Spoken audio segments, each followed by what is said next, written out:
안녕하세요. 법무법인 LKS의 성민석 변호사. 윤수진 변호사입니다. 저희가 오늘은 그 전세 사기 유형과 그 보증금을 어떻게 하면 반환받을 수 있는지에 대해서 설명을 좀 드리려고 합니다. 전세 사기 유형으로는 첫 번째로는 깡통 전세, 무자본 갭 투자라고도 하는데요. 그런 게 하나 있고, 두 번째로는 그 중복 계약을 이용한 사기가 있고요.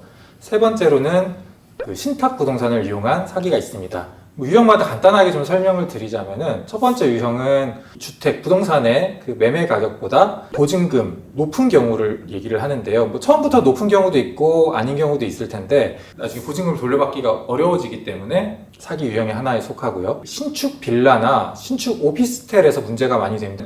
시세가 최초에 1년 정도는 아예 파악이 안 돼요. 그래가지고 사람들이 들어갈 때 실제 시세가 얼마로 형성이 될지에 대해서 판단을 못하기 때문에 그 비슷한 그런 가격대라고 생각하고 갔는데, 나중에 알고 보니까 보증 금액이 너무 터무니없이 높아서 문제가 되는 그런 경우가 많습니다. 두 번째 유형은 중복 계약인데요. 이거 같은 경우에는 중개사분들이 많이 껴 있어요. 대규모 오피스텔 같은 경우에는 그 수많은 이제 임대인들이 거기 들어가 있는데, 그분들이 일일이 계약을 그때그때 하기가 좀 어려우니까 그 공인중개사 한쪽에다가 이런 계약체결 권한을 전부 위임해 주는 경우가 있거든요. 그럼 이분들이 여러 사람이랑 계약을 해버리는 거예요. 임대차 계약 같은 경우에는 부동산 등기부등본에 아무런 표시가 일단은 되어 있지 않기 때문에 이분들이 마음만 먹으면은 입주 날짜는 좀 뒤로 해놓고 계약을 이 사람이랑 했다가 이 사람이랑 했다가 여럿이랑 체결을 해버리면은 입주일이 됐을 때 많은 사람들이 여기 들어오려고 그러고 보증금 받아간 사람은 사라지고 없는 이런 경우가 오는 거죠. 중개사분이 끼지 않고 임대인이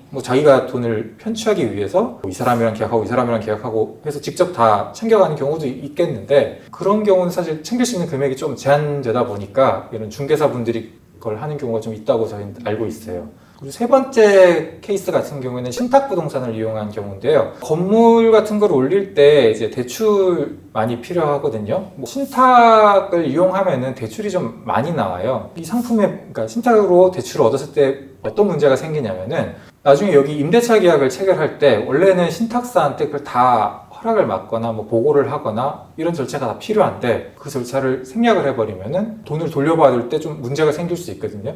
그거를 이용해서 그 신탁 부동산을 이용한 사기 이런 방법이 좀 문제가 되고 있습니다. 그 집값이 많이 폭락을 해서 임대인이 좀 돈을 못 돌려주게 됐다, 이런 경우에는 이건 사기로 보기는 조금 어려운데, 처음부터 돈을 돌려주지 않을 목적으로 그 깡통 전세를 만드는 케이스들이 있어요. 그런 경우는 사기 유형에 해당을 한다고 봐서 최근에 이제 기소도 이루어지고 처벌도 이루어지는 걸로 제가 알고 있습니다. 결국 변호사 상담을 받아봐야 이 사안이 좀 명확하게 파악이 되니까 좀 그런 건 좀 상담을 좀 받으셨으면 좋겠습니다.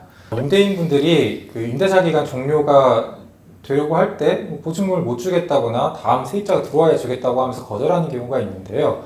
이런 경우에는 그럼 어떻게 하면 보증금을 받을 수 있을까요? 사실상 소송밖에 방법이 없어 보입니다. 그래서 요즘에는 이런 문제를 예방하기 위해서 보증보험에 가입하시는 분들이 굉장히 많습니다. 이 보증보험은 우리 이렇게 임대차 보증금을 돌려받지 못할 때 그 보증보험 기관에서 대신 이제 돌려주는 그런 보험 상품인데요.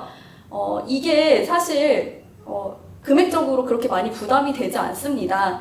전세 보증금 5억을 기준으로 해서 한 월 10만 원 내외 상당의 보험료가 발생합니다. 그런데 나중에 정말 그 전 재산에 해당하는 보증금을 돌려받지 못할 경우, 또 이거를 돌려받기 위해서 소송까지 가는 경우를 생각해 본다면 이 보증보험이 꼭 필요한 것 같습니다. 몇 가지 기관에서 하는 걸로 알고 있는데 어떤 차이가 있는지 한번 설명해 주실 수 있나요? 보증보험 기관 크게 세 가지가 있습니다. 허그, HF, 그리고 서울보증보험 세 가지 상품이 있는데요. 각각 가입 요건과 보험률이 조금씩 차이가 있습니다. 특히 서울보증보험 같은 경우는 보증금 액수 제한 없이 가입이 가능합니다.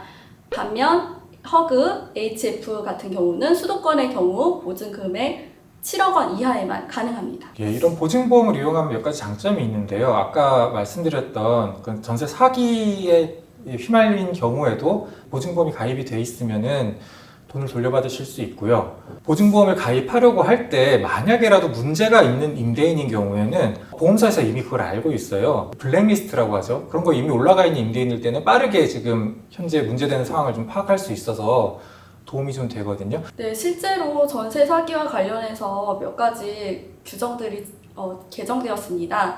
보증보험이 가입이 안 될 경우 임차인이 이 임대차 계약을 해지할 수 있도록 또 제도가 마련되었습니다.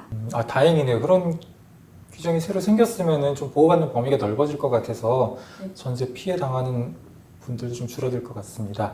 이거 말고도 좀 대안적으로 분쟁 해결이 가능한 기관이 있다고 하던데요. 한국부동산원 산하의 임대차 분쟁 조정위원회의 조정 제도를 활용하시는 것도 저는 추천해 드립니다. 소송으로 이 문제를 해결하는 것보다 비용과 시간 면에서 굉장히 효율적인데요. 비용은 1억 미만의 금액 같은 경우는 신청 금액이 10,000원이고요. 금액이 10억 이상일 경우에도 10만 원이면 이 분쟁 조정 제도를 이용하실 수 있습니다. 게다가 조정을 신청하고 60일 이내에 그 결과를 받아보실 수 있고 부득이한 사유로 이 조정 기간이 연장되더라도 30일을 넘지 못하도록 규정되어 있습니다. 그래서 정말 늦어도 3개월 안에 이 조정이 가능하고 또 조정 결과는 우리가 강제 집행도 가능하다는 그런 내용이 있으면 마치 판결문을 받은 것과 같이 집행 권한이 또 있습니다. 이제 방금 말씀드린 것처럼 그 소송이나 조정 절차를 이용해서 보증금은 돌려받으실 수도 있는데요. 일단 임대차 기간이 종료된 이후에 그러면 이 집에서 계속 있어야 되느냐 아니면 이사를 갈 수 있느냐가 문제가 돼요. 그럴 때 이용하실 수 있는 게 대항력을 유지시키기 위해서 임차권 설정 등기 제도를 이용하실 수가 있는데요. 이 제도를 이용해서 임차권 설정 등기가 되면은 대항력을 계속 유지할 수 있어서 나중에 그 경매할 때 우선 변제를 받으실 수 있는 그런 효과를 계속 누릴 수가 있습니다. 이것도 잘 활용하시기를 바랍니다. 저희가 오늘 준비한 내용은 여기까지고요. 많은 도움이 되셨길 바랍니다. 저는 법무법인 LKS의 성민석 변호사, 윤수지 변호사였습니다. 시청해주셔서 감사합니다.